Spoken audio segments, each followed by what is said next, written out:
குரு பிரம்மா குரு விஷ்ணு குருதேவ் மகேஸ்வரா குரு சாட்சாத் பரபிரம்மம் தஸ்மை ஸ்ரீ குருவே நமஹ. கடவுள் அருள் சேனல் டிவி நேயர்களுக்கு இனிய வணக்கங்கள். வணக்கம் நேயர்களே. பொதுவாக கிரகங்கள் பெயர்வது அப்படின்றது உண்டு.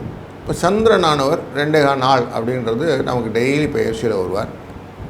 மாத பெயர்ச்சி கோள்கள்னு சிலதற்கு அதில் சூரியன் பெயர்ந்து வருவார். சுக்கிரன், புதன், செவ்வாய் இவங்கள்லாம் வருவாங்க. ஜோதிட அடிப்படையில் குஜாதி ஐவர் அப்படின்னு சொல்லுவோம். செவ்வாய், சுக்கிரன், புதன், குரு மற்றும் சனி இந்த 5 பேரும் ஒரு கூட்டாக இருப்பார்கள். இவர்கள் பெயர்வதனாலே சில முக்கிய நிகழ்வுகளை நாம் பார்க்க வேண்டியிருக்கும் அப்படிங்கிறது ஒரு கணிப்பு. ஏன்னா சந்திரன் தினமும் பெயர்வது ராசி பலன்னு தெரியும் உங்களுக்கு. மாத பலன்கள் பார்க்கும்போது சூரியன் பெயர்வதாக அமைந்துவிடும். இந்த கிரகங்கள் 5 குஜாதிகள் மாறும்போது இவர்கள் தசை நடத்தும் போதும் மாறுவதனாலும் நல்ல சில பலன்களையும் தீய சில பலன்களையும் தொடுப்பார்கள் அப்படிங்கிறது வழக்கம். அப்படி பார்க்கும்போது செவ்வாயானவர் வருகிற ஜூன் மாதம் 6ஆம் தேதியிலிருந்து ஜூலை மாதம் 28ஆம் தேதி நாள், நார்மலாக 45லேருந்து 47 நாள் அப்படின்னு கணக்குண்டு. அதாவது ஒரு சைக்கிளில் அவர் மித்தமாக வந்து நிற்கும் போது ஒரு வருஷத்தில் 365 நாள்னால் 8 மாதம் 41 நாட்களுக்கு அவர் ஆல்மோஸ்ட் அவருடைய இடத்துக்கு நேர் போய் வந்துட்டுருப்பார் அப்படிங்கிற கால்குலேஷன் உண்டு. அதாவது மேஷ ராசிக்குள்ளே வரத்துக்கு திருப்பியும் வரதுக்கு சைக்கிள். இப்போ கடகராசியிலே இருக்கக்கூடிய இந்த செவ்வாயானவர் நகர்ந்து சிம்ம ராசிக்கு போகிறார் அப்படிங்கிற ஒரு நிகழ்வு. இதில் என்னங்க சிறப்பு இருக்குது அப்படின்னாக்க, கடகராசி அப்படிங்கிறது செவ்வாய்க்கு நீச்ச வீடு அப்படின்னு சொல்லுவோம். அவருடைய தன்மையை குறைத்து கொள்ளக்கூடிய வீடு. அப்போது நீச்சத்திலேருந்து வெளியில் வருகிறார், இனிமேல் உச்சத்தை நோக்கி பயணம் செய்ய போகிறார் அப்படின்னு ஆகிடும். உச்ச வீடும் எதுனா அங்கே நேராக மகர ராசிக்குள்ளே வரும்போது அது உச்சத்தில் வந்துடுவார். அப்போது நீச்சத்தை விட்டு வெளியில் வரக்கூடிய இந்த நிகழ்வு எப்படி இருக்கும் அப்படின்னு பார்க்க வேண்டியிருக்கும். ஏன் பார்க்கணும்? இந்த செவ்வாய் நமக்கு என்ன பண்ணும் அப்படின்னா, நார்மலாகவே சொல்லுவோம் இல்லையா, அவர் கொஞ்சம் பயந்தாங்கொழிங்க சார் அப்படின்லாம் சொல்லுவோம். இல்லை சார் அவர் கொஞ்சம் தைரியசாலி சார் அப்படின்னு சொல்லுவோம். இந்த பயந்தாங்கோழி தைரியசாலி இந்த ரெண்டுத்துக்கும் டிஃப்ரென்ஷியேட் பண்ணும்போது தைரியத்தை அதிகமாக கொடுப்பது இந்த செவ்வாய். அதே போல் திடீர்னு எதிர்பார்க்கலைங்க, அடிபட்டுடுச்சுங்க, ஆக்சிடெண்ட் ஆகி போச்சுங்க, காயப்பட்டுடுச்சுங்க, ரத்தம் வந்துடுச்சுங்கலாம் சொல்கிறோம் இல்லையா, இதற்கு காரகத்துக்குமாக இந்த செவ்வாய். திடீர்னு போனேங்க ஹாஸ்பிட்டலில் ஆப்ரேட் பண்ணணும்னு சொல்லிட்டாங்க சார், என்னென்ன காரணம் புரியலைங்கன்னு இந்த கத்தியை வைக்க சொன்னாலே அங்கே செவ்வாய் வந்துடுவார். பெண்களுக்கு இந்த மாதவிடாய் கோளாறுகள்லாம் சில வீட்டிலாம் இருக்கும், நிறைய ப்ளீட் ஆகிறதெல்லாம் சொல்லுவாங்க, இது இந்த செவ்வாய். அது மட்டும் இல்லை, இந்த செவ்வாய் தான் நிதி திட்டங்களை ஏற்படுத்தி கொடுப்பார். செவ்வாய் தான் பூமி அப்படிங்கிற இந்த நிலத்தை வாங்குவது அப்படிங்கிறது, அப்புறம் வாகனங்களை பற்றி பேசுவது, கனரகமான விஷயங்கள் எல்லாம் யோசிப்பது, இதை பற்றி யோசிக்கணும். நான் போலீஸ் வேலைக்கெல்லாம் இன்டர்வியூ போகணும் சார், நான் இராணுவத்தில் போகணும் சார் அப்படிங்கிறாங்க இல்லையா, அப்படிப்பட்ட நிலைப்பாடு கொண்டவர்களுக்கு போவீங்களா மாட்டிங்களான்னு பார்க்கணுன்னா இந்த செவ்வாயை பார்க்கணும். பெண்களுக்கு கல்யாணத்தும் போது எப்படி இருப்பாங்க அப்படின்னு மாப்பிள்ளை வீட்டார் கேட்பாங்க.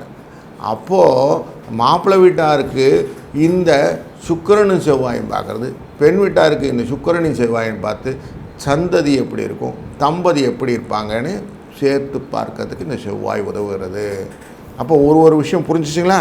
அப்போது ஒரு இடத்துலையும் நிர்வாகத்திறமை, எதையுமே ஆழ்ந்து யோசிக்கக்கூடிய தன்மை இல்லாமல் பதட்டப்படுவது, கோபப்படுவது, உடல்நிலையிலே ஒரு மாற்றங்களை கொடுத்து கொள்வது, இப்படி ஒரு நெகட்டிவ் எனர்ஜியும் வைத்திருக்கும்.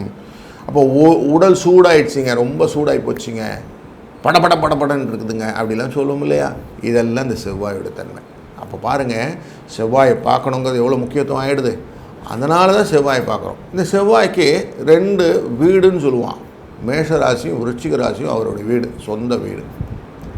அதே போல் முருகப்பெருமான் அவர் தான் நமக்கு ஃபுல்லாக நிரந்தரமான நிதர்சனமான ஒரு நல்ல கடவுள் அந்த மேஷ ராசிக்கும் விருச்சிக ராசிக்கும்.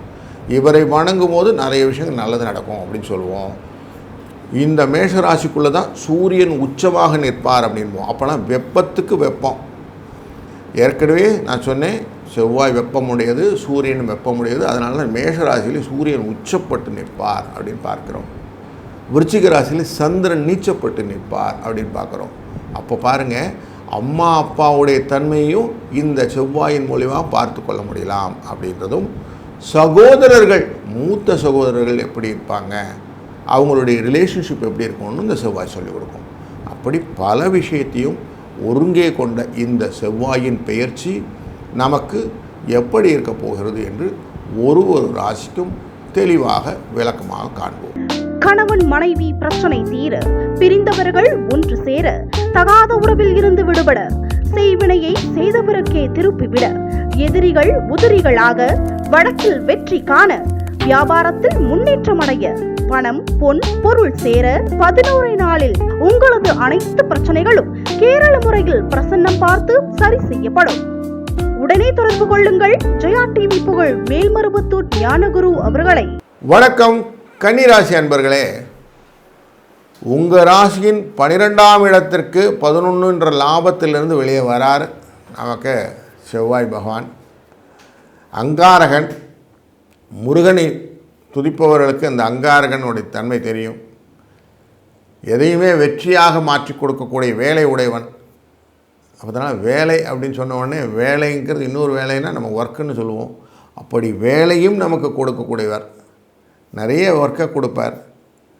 எப்படிலாம் ஒர்க் இருக்கும், நிறைய விஷயத்தில் இருக்கும். ஒர்க்குங்கிறது நாட் ஓன்லி இதில் போய் வேலை செய்கிறது மட்டும் இல்லை, வீட்டுக்குள்ளே செய்யக்கூடிய வேலைகள், ஒருத்தருக்காக இன்னொருத்தர் செய்யக்கூடிய வேலைகள், இப்படி நிறைய வேலைகள்லாம் இருக்கும்ல. அப்படிப்பட்ட வேலைகளிலே சில விஷயங்களிலே மெடிக்கல் ரிலேட்டடான செலவுகளையும், மெடிக்கல் ரிலேட்டட் மருத்துவ தொடர்பு அப்படி சொல்லக்கூடிய விஷயங்களில் செலவுகளையும், மருத்துவ தொடர்பான நிகழ்வுகளையும் ஏற்படுத்தக்கூடிய ஒரு மாற்றத்தை கொண்டு வருவார். ஏன்னா வீண் விரயம் அப்படிங்கிறது தான் 12ஆம் இடம் பேர். அங்கிட்டு வரார். அங்கே கேது அப்படிங்கிறதோட உட்கார. கேதுனாலே நமக்கு தெரியும் மருத்துவம்னு ஆகிடும்.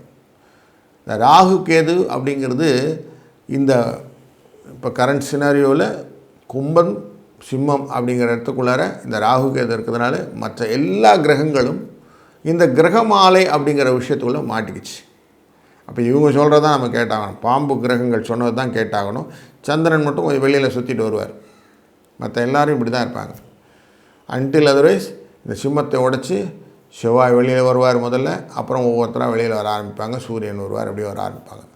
ஆனாலும் இந்த குருவும் சனியும் வருவதற்கு காலகட்டம் ஆகும்.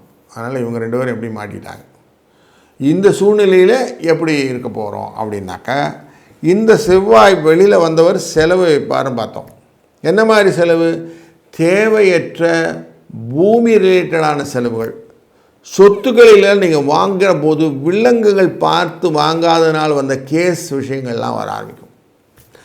தேவையில்லாமல் நாமினி இருந்தது சார், அந்த நாமினியை நான் இக்னோர் பண்ணேன் சார், அவங்க பேரில் வில் எழுதியிருந்தாங்க சார், அதை இக்னோர் பண்ணேன் சார், அது ஒரு மைனர் ப்ராப்பர்ட்டியா சார் அப்படின்லாம் சொல்லுவீங்க. இப்படி உங்களை சுத்த விட்டு வேலைக்கு பார்க்கக்கூடிய சூழ்நிலை இருக்குது. கொஞ்சம் எச்சரிக்கையாக இருக்கணும். அதே மாதிரி ஆஃபீஸில் அவன் சொன்னால் இவன் சொன்னான்னு மெயிலை தட்டி விடுறது, அவன் சொன்னான் இவன் சொன்னான்னு ப்ரோக்ராம் மாற்றுறது, அவன் சொன்னால் இவன் சொன்னான்னு நம்ம காரியங்கள் எல்லாம் செய்கிறது. இதனால் என்ன ஆகுது? சொல் தான் நின்று போடும், செயல் மாட்டிக்கிடும். புரியுதுங்களா? நீங்கள் யாரையும் சப்ஸ்டைன் பண்ண முடியாது, யாரையும் கூட்டிகிட்டு வந்து உங்களை காப்பாற்றிக்க முடியாத சூழ்நிலையை மாட்டிப்பீங்க. அதனால் கொஞ்சம் அதிலெல்லாம் கொஞ்சம் கேர்ஃபுல்லாக இருக்கணும். ஸோ 3ஆம் இடங்கிறது உங்களுக்கு கொஞ்சம் விவரமான இடம். அது உங்கள் முயற்சி எல்லாத்தையும் கொஞ்சம் நிறுத்தி வச்சுப்படும். அதனால் கொஞ்சம் கேர்ஃபுல்லாக இருக்க வேண்டிய இடம். சரிங்க, அவர் பார்க்குற பார்வையான எங்கன்னா நல்லபடியாக பார்க்குறாருன்னா 6ஆம் இடத்தையும் பார்க்குறாரு, 7ஆம் இடத்தையும் பார்க்குறாரு. 6ஆம் இடங்கிறது ராகுவை பார்க்குறாரு. அப்போது உங்களுக்கு கொடுத்தவன் காசு கொண்டு வந்து கொடுத்துட்டு போடுவான். யாருன்னா காசு கொடுத்துருந்தீங்கன்னா கொஞ்சம் பர்சுவேட் பண்ணிங்கன்னா காசு திரும்பி வந்துடும். உங்கள்கிட்ட வந்து நிற்கக்கூடிய ஆசாமிகள் மருத்துவ செலவு ரிலேட்டடாக வந்து கேள்வி கேட்பாங்க. சார் எனக்கு கொஞ்சம் ஹாஸ்பிட்டல் போகணும், காசு கொடு, என்னை ஹாஸ்பிட்டல் அட்மிட் பண்ணிட்டாங்க, அதுக்கு காசு கொடுன்னு கொஞ்சம் படுத்துவாங்க. கொஞ்சம் இல்லை, பெரிய லெவலில் கேட்பாங்க. அதே போல் கடன் கேட்கக்கூடியவங்களும் பெரிய கடனாக கேட்பாங்க. நீங்களும் கடன் வாங்குவது பெரிய கடனாக தான் வாங்கிறதுக்கு யோசிப்பீங்க. இதெல்லாம் கொஞ்சம் யோசித்து செய்யுங்க. இதெல்லாம் விரயத்தை மாற்றி கொடுத்து விடும். அதனால் கொஞ்சம் அதெல்லாம் யோசிங்க, நல்லா யோசித்து செய்யுங்க. உங்கள் கலத்திரம் அப்படிங்கிறவங்களுக்கு கால், முதுகு, இடுப்பு இதெல்லாம் பிரச்சனைகள் உண்டாகக்கூடிய சூழ்நிலை காட்டும். அவங்கள கொஞ்சம் மெடிக்கல் செலவுக்கு கூட்டிகிட்டு போகிற மாதிரி இருக்கும். ஸ்கேன், எக்ஸ்ரே இதெல்லாம் தேவைப்படும். அவங்கள கொஞ்சம் கரெக்டாக பார்த்துக்க வேண்டிய சூழ்நிலையும் இந்த காலகட்டத்தில் இருக்குது. ஏன்னா செலவு சொல்லிட்டேன், வியாதி இருக்குதுன்னு சொல்லிட்டேன். அப்போ எதுக்கு மூலிமா இருக்குன்னா இது வரைக்கும் காலத்தில் மூலிமா சனி இருக்கிறார். அதனால் இது இருக்கும், அது மூலிமா கொஞ்சம் செலவு இருக்கும்னு புரிஞ்சிச்சு. குழந்தைகள் விஷயத்தில் நீங்கள் கொஞ்சம் லிபரலாக எல்லா விஷயம் செய்யலான்னு யோசிப்பீங்க. ஆனால் தடைகள் நிற்கும். அவங்களுடைய படிப்பு சம்மந்தப்பட்டதுலேயும் அவங்களுடைய வெளி உறவுகள் சொல்லப்பட்டதையும் நீங்கள் செய்யக்கூடிய காரியங்கள் தடைகளாக நிற்கும். சில குழந்தைகளுக்கு கல்யாணத்திலே பேசக்கூடிய விஷயங்களிலும் உங்களுக்கு சரியாக தகையிலைகள் தள்ளி போட வைக்கும். இந்த வரன்கள் தள்ளி போவதற்கான காரணமும் இது அமைந்துவிடும். பெண்களுக்கு வரக்கூடிய இந்த மாத பிரச்சனைகள் அப்படிங்கிறது கொஞ்சம் ஜாஸ்தி இருக்கும். அதனால் கைனகாலஜிஸ்ட் போய் செக் பண்ண வேண்டிய சூழ்நிலையும், அயன் கண்டென்ட் கொஞ்சம் ஜாஸ்தி சாப்பிட வேண்டிய காலகட்டமாகவும் இருக்கிறது. அவசியம் பெண்கள் இந்த மாதிரி சூழ்நிலை இருப்பவர்கள் பேரிச்சம்பழம் அப்படிங்கிற அந்த டேட்ஸ், அதே போல் கீரை வகைகளை ஒரு நாள் விட்டு ஒரு நாள் கண்டினியூஸாக சாப்பிட்றது நல்லது. அதே மாதிரி பிரண்டை அப்படிங்கிற இந்த கொடி வகையை சார்ந்தது, அதை எடுத்து துவையல் செய்வது போன்ற சாப்பிடுவது. முருங்கைக்கீரையை அவசியம் ஆல்டர்னேட்டிவ் டேஸ் சாப்பிட்றது. இப்படிலாம் மெடிக்கல் ப்ரிஸ்கிரிப்ஷனாகவும் நீங்கள் சேர்த்துக்கலாம். இது எல்லாமே உங்களுக்கு செவ்வாயின் காரகத்துவத்தின் ஊக்கிகளாக இருக்கிறதுனால கன்னிராசி அன்பர்கள் இதை தைரியமாக செய்யலாம். இது எல்லாமே உங்களுக்கு நல்ல பலனை மாற்றி கொடுக்கும்.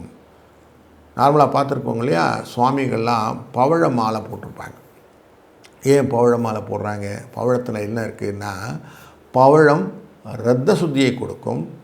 இந்த ப்ரெஷர்லாம் வருதுங்களே, பிளட் ப்ரெஷர், அதெல்லாம் குறைத்து கொடுக்கும் அப்படின்னு சொல்லுவாங்க. அப்போது இந்த கன்னிராசி அன்பர்கள் பவழ மாலையை போட்டுக்கொள்வதும் ஒரு பரிகாரமாக அமைகிறது. இதை மனசில் வச்சுக்கோங்க. ஏன்னா பதட்டங்கள் நிறைய வரக்கூடிய சூழ்நிலை இருப்பதனால இதை மனசில் வச்சுக்கணும். ஏன்னா அடுத்தது உங்கள் ராசிக்குள்ளே தான் வரப்போகிறாரு. இப்படி அடுத்த 28 ஜூலைக்கு அப்புறம் உங்கள் ராசிக்குள்ளே வந்துடுவார். அப்போ இப்போவுமே ப்ரிப்பேர் ஆகிடுறது நல்லதானுங்களே, அதுதான் இப்போ சொல்லி கொடுத்துட்ருக்குறேன். இதில் எந்த விதத்துலையும் சொல்லலாம், என்னங்க அவர் பாட்டு கதை அடிக்கிறாரு, ஜோசியமாக சொல்கிறாரு அப்படிலாம் சொல்லாதீங்க. உண்மையிலே இதெல்லாம் நிகழக்கூடிய விஷயங்களை அனுபவமாக பார்த்து தான் உங்கள்கிட்ட பகிர்ந்து கொண்டு இருக்கிறேன். அதனால் இதை தைரியமாக நீங்கள் செய்யுங்க. இந்த விஷயமும் உங்களுக்கு சாதகமாக அமையும். வெளி ஊர்களுக்கு செல்லும்போது கண்ட உணவு சாப்பிடாதீங்க. அதனால் வரக்கூடிய உணவு அந்த இது சொல்லுவோம் இல்லையா, ஃபுட் பாய்சன் அப்படின்னு சொல்லிட்டு, அந்த விஷயத்தில் கொஞ்சம் எச்சரிக்கையாக இருங்க. முடிந்த வரைக்கும் நீர் ஆகாரங்களை சாப்பிடுவது நல்லது. அது உடல் சூட்டையும் குறைக்கும், உங்களுக்கு நல்லது. செலவுகளை கட்டுப்படுத்துறதுக்கான வாய்ப்புகளை கொடுத்துவிடும் அப்படிங்கிற ஒரு செய்தியும் நாங்கள் எடுத்துக்கோங்க. இப்போது உங்களுக்கு ஓரளவுக்கு அவுட்லைன் நல்லா புரிஞ்சிச்சு. எப்படி இருக்கணும், என்னென்ன சாப்பிடணும், என்னென்ன பரிகாரங்கள் வேணும்னு சொல்லியாச்சு. நீங்கள் மனதில் நார்மலாக சொல்லுவான், சொல்லற சும்மா இருன்னு சொல்லுவான். அப்படி சும்மா இருக்கிறதுல சிவனே நிறுன்னு ஒரு வார்த்தை சொல்லுவாங்க இல்லையா, அப்படி சிவனையே நினைத்து இருப்பது உங்களுக்கு சால சிறந்தது அப்படிங்கிற பரிகாரமும் மைண்டில் வச்சுக்கிட்டிங்கன்னா இந்த செவ்வாய் பயிற்சி உங்களுக்கு நல்லதை ஏற்படுத்தும். நல்லது நடக்கும், நல்லதே நடக்கட்டும். வாழ்க வளத்துடன். கடவுள் அருள் டிவியை பார்த்தமைக்கு நன்றிகள். மேலும் இது போன்ற தகவல்களை தெரிந்து கொள்ள கடவுள் அருள் டிவியை சப்ஸ்கிரைப் செய்யுங்கள். மறக்காமல் பெல் ஐக்கானை கிளிக் செய்யுங்கள். கணவன் மனைவி பிரச்சனை தீர, பிரிந்தவர்கள் ஒன்று சேர, தகாத உறவில் இருந்து விடுபட, செய்வினையை செய்தவருக்கே திருப்பிவிட, எதிரிகள் உதிரிகளாக, வழக்கில் வெற்றி காண, வியாபாரத்தில் முன்னேற்றம் அடைய, பணம் பொன் பொருள் சேர 11 நாளில் உங்களது அனைத்து பிரச்சனைகளும் கேரள முறையில் பிரசன்னம் பார்த்து சரி செய்யப்படும். உடனே தொடர்பு கொள்ளுங்கள் ஜெயா டிவி புகழ் மேல்மருவத்தூர் ஞானகுரு அவர்களை.